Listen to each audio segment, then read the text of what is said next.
다음은 성경을 목사님들께서 선포하시는 설교에 어떻게 적용하는가에 대한 내용을 설명하겠습니다. 성경을 목사님들의 설교에 적용하는 것은 두 가지 방법이 있습니다. 성경을 메시지를 통하여서 성도들에게 방향을 제시하는 설교인지, 아니면 성도들의 삶을 진단하는 설교인지에 대한 내용입니다. 이 내용을 설교에 있어서 성경적 바운딩이라고 제가 명명하였습니다. 그러면 설교에 있어서 성경적 바운딩으로서 인바운딩은 어떤 것이냐? 성도들의 삶을, 현재 살아가고 있는 삶에 있어서 생각과 행동으로서의 실천에 대한 모든 내용이 하나님의 뜻에 올바른 판단을 하고 올바른 결정을 하고 올바른 실천을 하고 있는 데 대한 내용인가를 진단하는 데 대한 내용입니다. 그러면 현재 성도들을 분석하여서 그 분석되어졌던 성도들, 그 설교 대상자들을 분석하여서 그네들의 상황, 사건, 여건, 조건, 상태에 관련된 내용이 성경의 유사 상황과 비추어서 그 상황에 따라서 성도들의 현재 삶에 대한 내용이 긍정적인 부분이다, 부정적인 부분이다, 하나님의 뜻에 부합했다, 하나님 뜻에 합당하지 않았다 라고 진단하는 데 대한 내용이 설교로서 표출되어야 하는 것이, 그게 근거를 성경에 두고 있는 것입니다. 이와 같은 데 대한 내용을 성도들에게 정확하게 하나님의 메시지인 설교로 제시를 성경을 근거로 해야 하는 것입니다. 그러면 성경적 아웃바운딩은 어떤 것이 있느냐? 하나님의 메시지를 우선적으로 제시하고 그 제시되어졌던 메시지를 성도들로 하여금 수용하여서 실천하게 하는 것으로 성도들의 살아가는 삶의 방향을 제시하게 하는 것으로서의 성경적 아웃바운딩적인 설교인 것입니다. 이 내용을 목사님들께서 정확하게 이해를 하고 계셔야 성도들의 삶을 진단을 하는 것인지 방향을 제시하는 것인지에 관련된 내용으로 성도들이 그 메시지를 통하여 삶에 적용할 수 있게 하는 것입니다. 그러면 실제적으로 성경의 내용은 어떤 내용이 있느냐? 하나님의 의지와 하나님의 이행하심과 이행하심과 거의 이행하시는 모든 것에 대한 의미와 그 사건 그 하나, 개념 하나의 의도가 있는 것입니다. 이 내용을 효과적으로 설명을 하는 데 있어서 그 설명하는 것이 당신을 표현하는 계시냐, 아니면 당신이 정해놓은 룰이냐, 아니면 그 계시와 계율로서의 내용을 메신저들을 통해 설명하고 있는 교훈이냐에 관련된 내용으로서 정리가 되어 있는 것을 성경적 인바운딩으로 갈 거냐, 성경적 아웃바운딩으로 갈 거냐에 관련된 내용으로 정리하는 것입니다. 즉 실제적으로는 모든 하나님의 메시지는 상황 가운데서 만들어졌던 그 상황에 대한 내용이 기록으로서의 메시지를 통하여서 분석하는 것으로 실제적으로 성도들의 살아가는 삶에 관련된 내용으로 바른 판단과 바른 결정과 바른 실천을 하게 하는 것입니다. 그러면 실제적으로 성경은 어떻게 구성이 되어 있냐? 성경은 로드맵으로서 은혜의 방향과 믿음의 방향으로 정리가 되어 있습니다. 은혜의 방향으로서는 하나님께서 인간을 향하여서 제시하시는 하나님의 뜻입니다. 그 하나님의 인간을 향하여서 베푸시는 은혜는 하나님 당신 스스로 당신의 영역으로서의 초월적인 영역으로서의 초월적인 은혜, 그게 초월적인 은혜지만 하나님께서 인간에게 개입하시는 부분에 있어서의 인간의 실존에 나타나는 하나님의 은혜가 있습니다. 그것이 성경에 사건으로 기록되어 있고 현재 우리 상황 가운데서 하나님께서 개입하시는 은혜입니다. 그 은혜를 인간들로 하여금 생각으로 깨닫게 하는 사유적인 은혜에 실천하는 것까지도 하나님께서 인간의 실천하는 것까지도 베푸시는 은혜로 하나님의 은혜로 실천하게 하는 것으로서의 은혜로의 로드맵이 성경에 기록되어 있습니다. 여기에 따라서 인간이 반응하는 것으로서의 믿음입니다. 그럼 인간이 하나님의 은혜에 대한 반응으로서의 믿음은 어떤 것이냐? 하나님이 하나님이심을 믿는 초월적인 믿음에서 하나님께서 역사를 이끌어 가신 것으로서 현상 가운데서 개입하시는 것도 믿음으로 믿는 것입니다. 이것이 실존적인 믿음입니다. 그 내용은 내가 생각으로서 믿는 사유적인 믿음과 그 내용을 내가 실천함으로써 하나님의 뜻을 찾아가는 실천적인 믿음으로까지가 은혜와 믿음의 로드맵입니다. 이 내용이 성경에서 효과적으로 디자인이 되어 있는데 이 디자인에 대한 내용이 프레임으로 구성이 되어 있습니다. 그 프레임으로서 구성이 되어 있는 내용은 어떤 것이냐라고 하면 이 부분은 하나님의 초월적인 은혜에, 이 부분은 인간의 사유적인 믿음으로 받아들였다.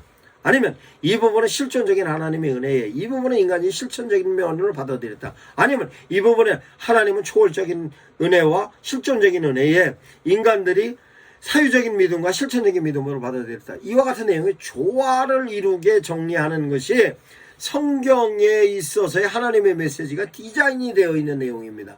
이것이 프레임으로서, 프레임은 초월적인 부분, 실존적인 부분, 사유적인 부분, 실천적인 부분, 요 네 가지 프레임에 의해서 적절하게 하나씩 은혜로, 믿음으로, 실존으로, 초월로, 사유로, 실천으로 이렇게 조화롭게 정리가 되어 있는 것이 프레임으로서의 성경의 내용입니다. 이 내용이 목사님들께서 하나님의 메시지로 선포할 때 성경 본문에 정리되어졌던 요 내용이 실제적으로 어떻게 디자인이 되어 있는가를 정확하게 이해를 하셔야 성경 본문에서 제시하고 있는 메시지를 정확하게 성도들을 향하여서 전달할 수 있는 것입니다. 이와 같은 데 대한 내용이 성경적으로 디자인이 되어 있고 그 디자인이 되어졌던 내용이 실제적으로 성경에 있어서는 그 사건에 관련된 내용 하나하나마다 하나님께서 인간들을 향하여서 설득하는 내용인가, 아니면 하나님께서 인간들을 향하여서 개입하시는 삶의 감동스러운 내용인가, 아니면 그것에서로 인하여서 인간들이 활동하게 하고 행동하게 하는 데 대한 내용인가, 아니면은 교육하게 하는 내용인가. 이와 같은 내용이 성경에 있어서 전반적으로 본문마다 실제적으로 전부 이 내용은 감동 내용이라, 설득 내용이라, 이 내용은 선동 내용이라, 이거는 교육적인 내용이라, 이렇게 이해하실 수 있는 것입니다.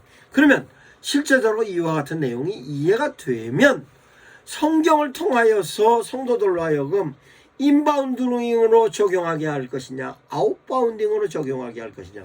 그럼 성경의 내용을 갖고 인바운드로 적용하기 위해서는 실제적으로 목사님들께서 설교를 할 때에 있어서 본문이 선택이 되어졌고 그 선택되어진 본문을 성도들에게 인바운딩으로 적용하게 하기 위해서는 현재 성도들에 관련된 내용이 스케칭으로 모든 분석이 끝난 후에 적용을 할 수 있어야 하는 것입니다. 즉 성도들이 현재의 상황은 어떤지, 여건은 어떤지, 조건은 어떤지, 상태는 어떤지, 그러면 상황은 위기 상황인지 아니면 호기 상황인지, 상태는 지금 어려운 상태인지 아니면 평범한 상태인지, 지금 성도들이 이걸 받아들이는 데 있어서의 여건은 지금 받아들일 만한 여건이 되고 있는지 안 되고 있는지, 그러면 조건은 성도들이 이걸 받아들일 수 있는 지력이 됐는지 영역이 되어 있는지, 이 모든 내용이 분석이 되어 있는 상태에서 제시해야 하는 것입니다. 그 제시할 때도 목사님들께서 이 본문을 선택해서 설교를 할 때에 있어서 성도들의 성도 개인이 갖고 있는 상태인지 아니면 성도들 주변의 상태와 상황인지에 대한 내용을 정확하게 목사님들이 분석이 끝난 후에 성경적 인바운딩으로 적용을 해야지. 그렇지 않으면 실제적으로 성도들과의 현재 상황, 상태, 여건, 조건과 맞지 않는 내용이 본문과 괴리가 생겨서 전혀 성도들이 이해할 수 없을 뿐만 아니라 이해되어지지 않으면 기억되지도 않고, 기억되지도 않으면 각인도 되지 않아서 삶의 현장에서 적용할 수도 없는 것입니다. 그러면 다시 성경적 아웃바운딩으로 제시하는 것은, 그러면 지금 현재로서의 하나님의 메시지를 우선적으로 제시하는 것이므로 실제적으로 현재 하나님께서 진행되고 있는 부분에 있어서에 관련된 내용으로 성경적 인바운딩으로 제시했으면 앞으로의 오는 부분에 있어서 앞으로에서 만들어지고 올 부분에 있어서 미래를 예측할 수 있는 진단이 필요한 것입니다. 목사님의 정확한 통찰력이 필요한 것이므로 반드시 이 메시지를 적용해야 다음번에 사건이 만들어질 때의 적응력이 될 수 있다는 것으로 하나님의 메시지를 제시할 수 있는 목사님의 적절한 통찰력이 필요한 것입니다. 이 내용을 목사님들께서 이해하시지 못하면 실제적으로 성도들이 상황이 처할 때마다 우왕좌왕하게 되는 것이며 하나님의 메시지에 관련된 것으로가 아니라 자기가 갖고 있는 자기 지식, 자기가 갖고 있는 자기의 경험, 이와 같은 데 대한 내용으로서 성도들이 살아갈 수밖에 없게 되는 것입니다.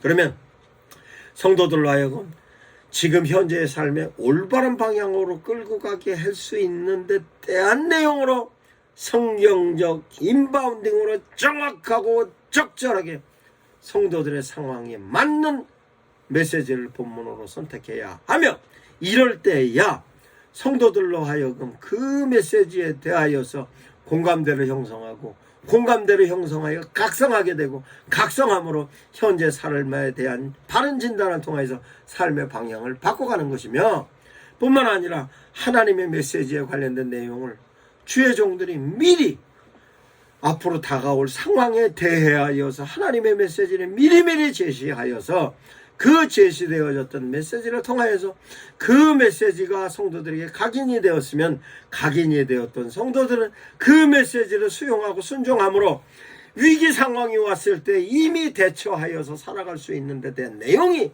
바로 성경 본문을 통하여서 성도들에게 제시하는 하나님의 메시지인 것입니다. 현재의 상황은 위기 상황이었습니다. 사회적인 상황은 코로나로 인하여 엄청난 위기가 왔습니다. 이 위기가 왔고 거기에 따르는 경제적인 상황, 그 경제적인 위기, 사회적인 위기, 모든 위기가 왔는데 이 내용을 성도들을 향하여서 성도들의 현재 상태, 여건, 조건, 상황에 관련된 내용을 진단을 할 것인가로서 하나님의 메시지를 제시하는 성경적 인바운딩인가, 아니면 앞으로 올 상황에 관련된 내용으로서의 상황에 대처할 수 있는 하나님의 메시지론가. 코로나 오기 전에 하나님의 메시지를 우선적으로 제시하셨으면 코로나가 안 올 수도 있었고 효과적으로 타개할 수도 있었습니다. 이러한 내용을 목사님들께서 미리 선지자적인 하나님의 메신저로서의 의식을 가지고 제시를 하였으면 이런 위기가 이리도 힘들게 지나가지는 않았을 것입니다. 그러면 앞으로에 관련된 내용도 지금 현재 성도들이 이 상황에 바른 판단을 할 수 있게끔, 바른 결정을 할 수 있게끔 성도들의 삶을 바른 진단을 하여서 성도들의 삶을 바로 분석하여서 바른 진단으로서의 성경적인 매뉴얼로 성경적인 본문을 제시하든가, 아니면 실제적으로 앞으로 진행될 상황에 관련된 내용을 성경적인 근거로 이런 상황이 오기 전에 제시했던 메시지로 목사님들께서 메시지를 정확하게 제시하는 것으로 본문을 선택해야 할 것입니다. 이것이 바로 하나님의 메시지를 선포하는 하나님의 메신저들의 사명입니다. 사명을 바로 실천하기 위해서는, 사명을 바로 이행하기 위해서는 하나님의 메시지를 정확하게 이해해야 합니다. 하나님의 메시지는 정확하게 성경에 기록되어 있고 성경에 기록되어진 메시지로 현재 상황을 정확하게 분석할 수 있는 영역과 지력이 있어야 됩니다. 그것은 통찰력이라고 설명을 할 수도 있습니다. 그 내용을 목사님들께서 이해를 하시지 않으면 사회를 향하여서 제시하는 하나님의 메시지가 약해질 수밖에 없습니다. 그러면 사회는 하나님의 메시지를 수용하지 않습니다. 그러면 세상은 점점 더 사회는 악해지고, 악해서 감으로 말미암아 하나님으로부터의 징계는 엄청난 징계가 임한다는 것이 성경의 기록을 통하여서 우리는 알 수 있습니다.